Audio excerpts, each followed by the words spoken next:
మీరు చెప్పిన good news కంటే ఇంకా పెద్ద గుడ్ న్యూస్ ఏంటో తెలుసా? ఎప్పుడూ చెడు గురించి తప్ప మంచి గురించి మాట్లాడని మీరు ఈ ఇంటికో మంచి జరగబోతుందని చాలా మంచిగా చెప్పారు. అది శుభవార్త అంటే. పర్లేదు అలేఖ్య, నీలోనూ మీ అమ్మలో కూడా మార్పు వస్తుంది. దీన్నే అంటారు చింత చచ్చినా పులుపు చావలేదని. కుక్క తోక వంకర అంటారు. ఆ సామెత కూడా కొంచెం గుర్తు పెట్టుకోండి.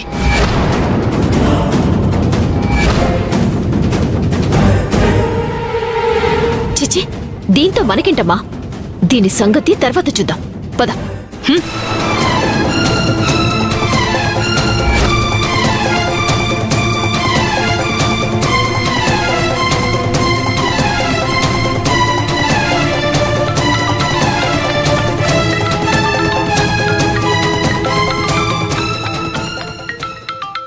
ఏమైందమ్మా? నా అంచనా కరెక్ట్ అయితే ఇప్పుడు ఆ రుద్రాణి భూమికి ఫోన్ చేస్తుంది. పద చూద్దాం.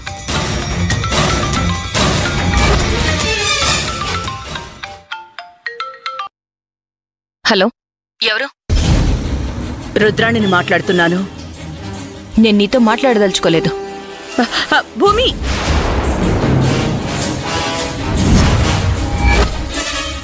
ఈసారి నేను నీతో మాట్లాడాలనే ఫోన్ చేశాను. నాతో మాట్లాడడానికి ఏముంది? చేయాల్సిన గొడవంతా చేశారు కదా గుడి దగ్గర. ఇంకా ఏం మాట్లాడాలి?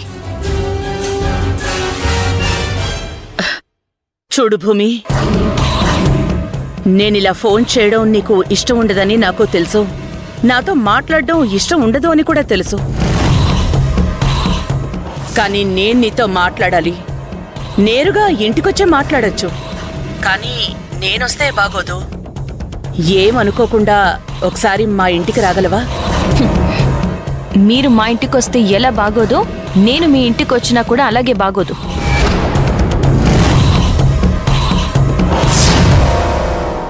చూడు భూమి, ఇలా జరిగిన ఫ్రస్ట్రేషన్లో నువ్వు మాట్లాడుతున్నావు. ఈ విషయంలో మాత్రం నేనొకటి గట్టిగా నమ్ముతున్నాను.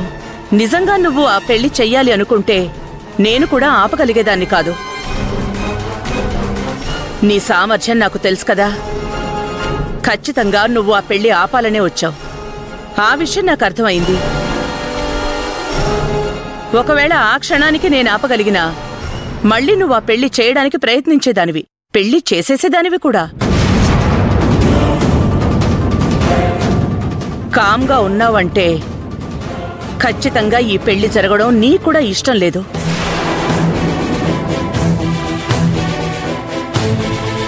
నీకిష్టం లేకపోతే మంచిదే గాని ఇక్కడ నీకు నాకు ఇద్దరికీ ఒక సమస్య ఉంది.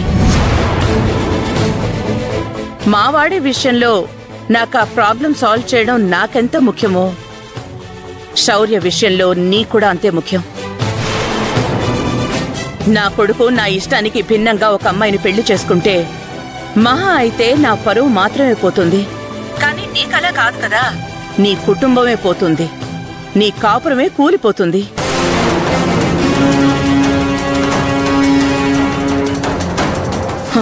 వాళ్ళందరికంటే కుటుంబం పరువు పోతే తట్టుకోలేంది నువ్వే కదా. కాబట్టి ఒక మంచి విషయం మాట్లాడుకుందాం అని పిలుస్తున్నాను. ఇంత చెప్పిన తర్వాత కూడా నువ్వు రాలేదంటే ఇక నీ ఇష్టం. రావాలని నీకనిపిస్తే నీకోసం నా ఇంటి తలుపులు ఎప్పుడూ తెరిచే ఉంటాయి.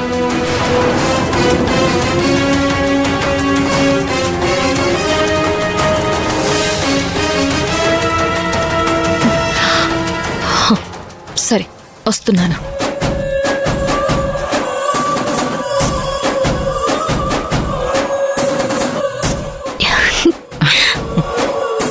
చూసావా అమ్మా, ఇది తప్పు ఇది తప్పు చేస్తూనే ఉంది. ప్రేమ ఎక్కువ కదా, ఆ ప్రేమే మనకు ఆయుధం.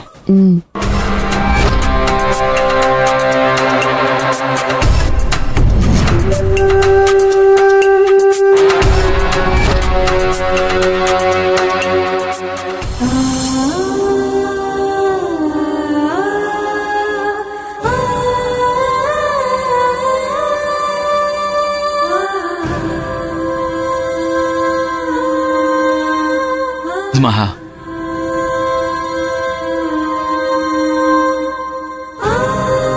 ఆ ఇంటికి వెళ్ళి వాళ్ళతో ఏం మాట్లాడాలని ఆలోచిస్తున్నా మహా. అవునండి. నువ్వు ఇప్పుడు అక్కడికి వెళ్ళడం అవసరమా? అదేంటండి అలా అంటారు? సొంత అక్క బావ వెళ్ళకపోతే ఏం బాగుంటుంది? పెళ్ళైనప్పటి నుండి నువ్వు ఇది చెయ్యొద్దు అని ఎప్పుడు ఏ మాట అనలేదు మహా.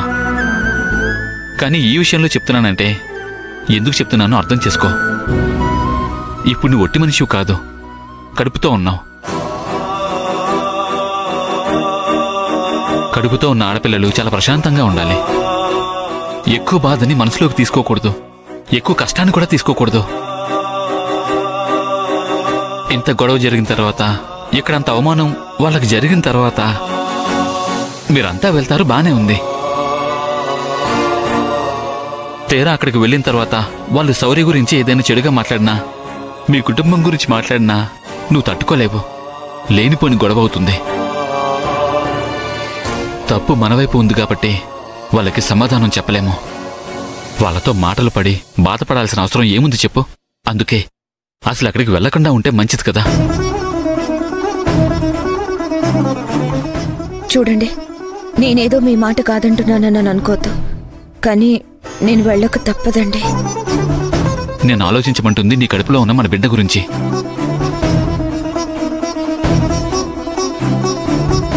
కడుపులో ఉన్న బిడ్డ గురించి ఆలోచించమంటున్నారండి. వీడు కడుపులో పడ్డానికి ముందే నాకిద్దరు బిడ్డలున్నారు. వాళ్లే నా బిడ్డలు అనుకున్నాను. బిడ్డల్లాగే చూసుకున్నాను, బిడ్డల్లాగే పెంచుకున్నాను. ఈ రోజుకి ఇల్లు వదిలిపెట్టి మీతో బయటికి రాలేకపోతున్నాను. వాళ్ళు కష్టాల్లో ఉంటే పట్టించుకోకుండా ఇంట్లో ఎలా ఉండమంటారు? వాళ్ళ కోసం ఏదైనా చేస్తాను, చేయాలి కూడా. తమ్ముళ్ళ మీద నీ ప్రేమను చూస్తుంటే సంతోషంగా అనిపిస్తుంది. కానీ మనం వెళ్లే స్థలం గురించి ఆలోచిస్తేనే అక్కడ ఏమవుతుందో ఏంటో అని భయంగా ఉంది. భయపడ్డానికి మనం వెళ్తుంది రుద్రాణి వాళ్ళింటికి కాదు కదా, మాకు వరుస అత్తయ్యే సుజాతత్తయ్య ఇంటికి. బయట వాళ్ళు అర్థం చేసుకోరేమో, సొంత వాళ్ళు అర్థం చేసుకోకుండా ఉంటారా? మీరు భయపడే అంత ఏమీ జరగదు. మీరు కూడా మాతో పాటు వస్తున్నారు. వెళ్ళి రెడీ అవ్వండి. లేదు మహా, నేను ఇంపార్టెంట్ పని మీద ఫ్రెండ్ని మీట్ అవడానికి వెళ్తున్నాను. మీరు వెళ్ళండి. సరే అండి.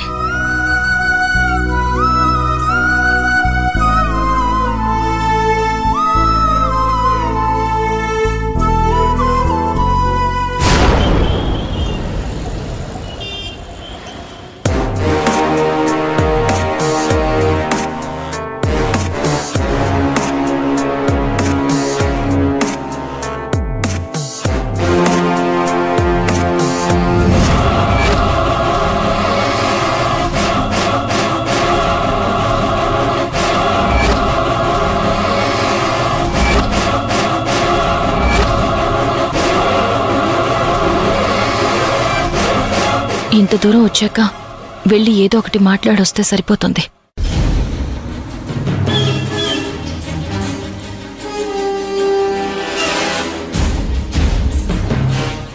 రా భూమి, కూర్చో.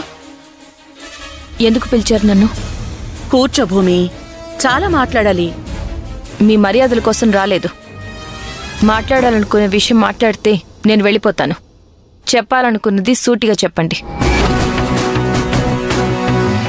నీతో కూర్చొని ముచ్చట్లు చెప్పడానికి నువ్వే మా బంధువి కాదు, అలాగని గుమ్మం దగ్గర ఆపడానికి మా శత్రువి కాదు. కాబట్టి నువ్వు అడిగినట్టు నేరుగా విషయానికి వస్తాం. నాకు కావాల్సింది కూడా అదే. చూడు భూమి, నాకు తెలియకుండా చాలా చేశావు. చాటుగా నా కొడుకు ఆ శౌర్య మెళ్ళలో తాళి కట్టే వరకు తీసుకొచ్చాడు. ఎట్టి పరిస్థితుల్లో ఆ ఇంటి అమ్మాయిని నా కొడలుగా చేసుకోవడం నాకు ఇష్టం లేదు.